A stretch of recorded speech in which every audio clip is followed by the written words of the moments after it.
Hello, my friends. This is Dr. Ginny Baro, and welcome to Start the Day with Ginny. Today, I want to speak with you about a topic that has been impacting a lot of my clients, and that at some point, I'm sure it has impacted you. So, my objective in shooting this training is to give you some of the key steps that I coach them on, and also for you to discover what would work for you as it relates to this topic.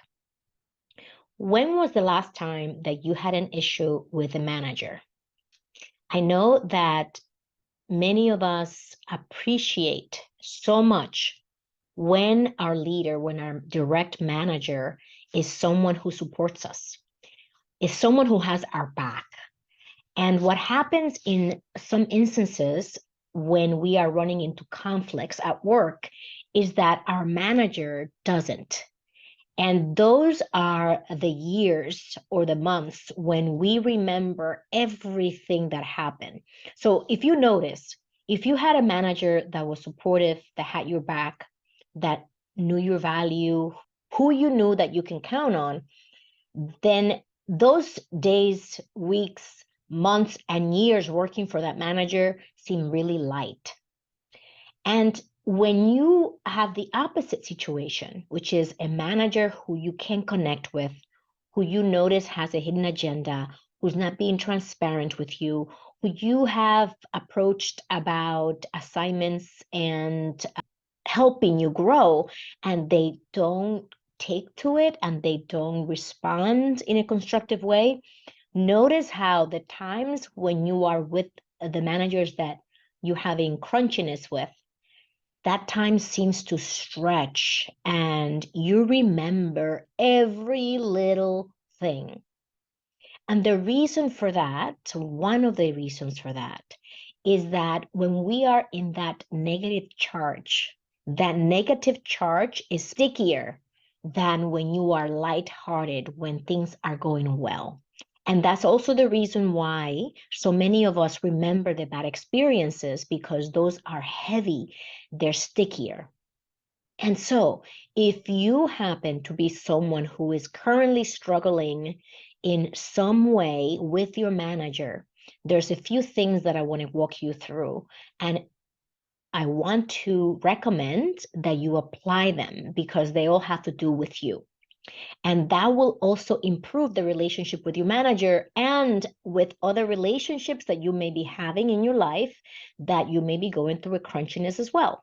There are 4 principles that I work with my clients on and that I teach them.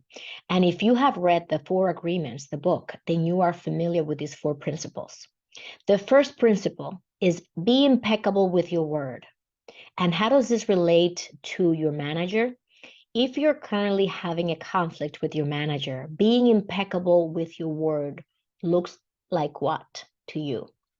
In some instances, it may look like you actually speaking your truth to your manager and having a difficult yet empowering conversation, non-confrontational, where you can speak with your manager about how you're currently feeling about the situation.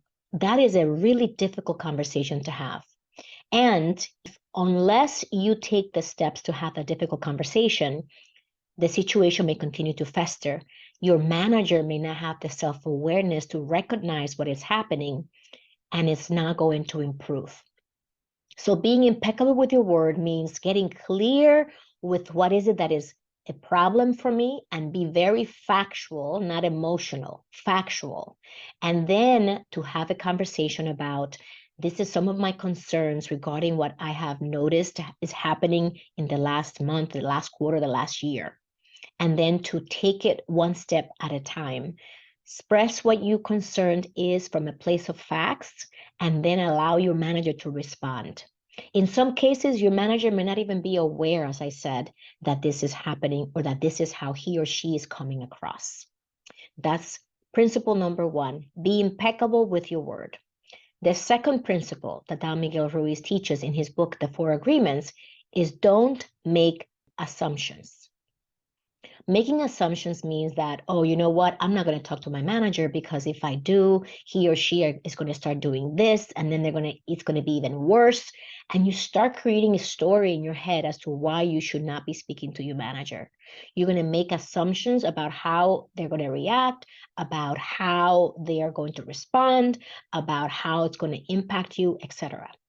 And at the end of the day, it's all fiction. It's all happening in your head. So not making assumptions means let's validate that what I'm thinking might happen is actually going to happen. So let me have the conversation and see how it goes and take it one step at a time. The third principle is don't take things personally.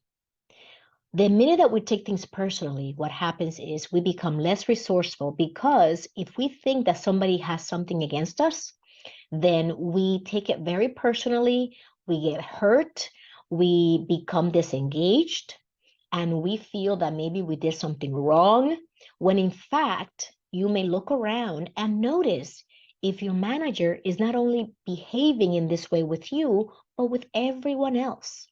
And so don't take it personally allows you to zoom out and be more objective about the situation, and realize that this may have nothing to do with you, and that it may just have something to do with how they're feeling and how they're showing up. Doesn't make it better. However, by not taking it personally, you can be more constructive in your response. And the fourth principle is always do your best. So the assumption is, although we're not making assumptions, the assumption is that if we are impeccable with our word, we say what we feel and we feel what we say, and if we are not making assumptions, we're validating them instead. And if we're not taking things personally, we are looking at things objectively, then that is our best. So if you find yourself in situations of crunchiness with your manager, in other relationships, write those 4 principles on a little sticky note. I always recommend that to my clients. Write those 4 principles on a sticky note. Be impeccable with your word. Don't make assumptions. Don't take things personally, and always do your best. And put that sticky note by your computer. Write it in your notes, on your phone, wherever you need to put that down so that you can look at it.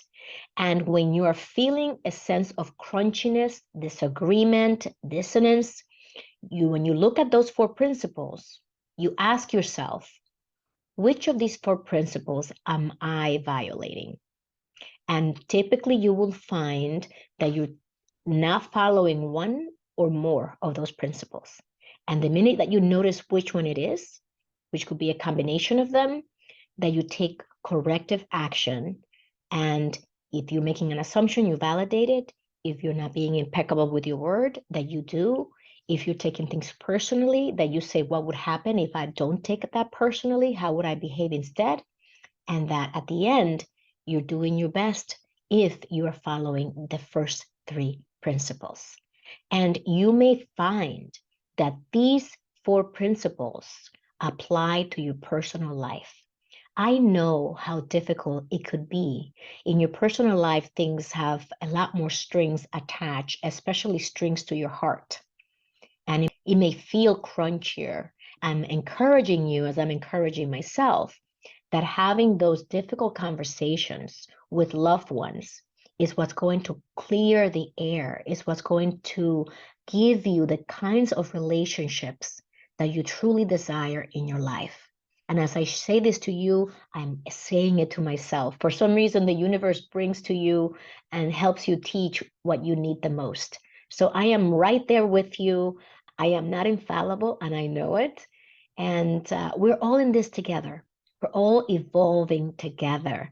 And no matter how much personal development and professional development we have done, there's always a next level for you, a next level for me, for all of us. So it is my pleasure to be on this journey with you. If you need to partner up and you need support as you continue to peel your onion and retool with the leadership skills that are required to grow and advance, to lead, engage, and influence your team powerfully, I'm here to support you. You can always find me a callwithginny.com, and you can connect with us in our community at executivebound.com. Live with purpose, live with joy.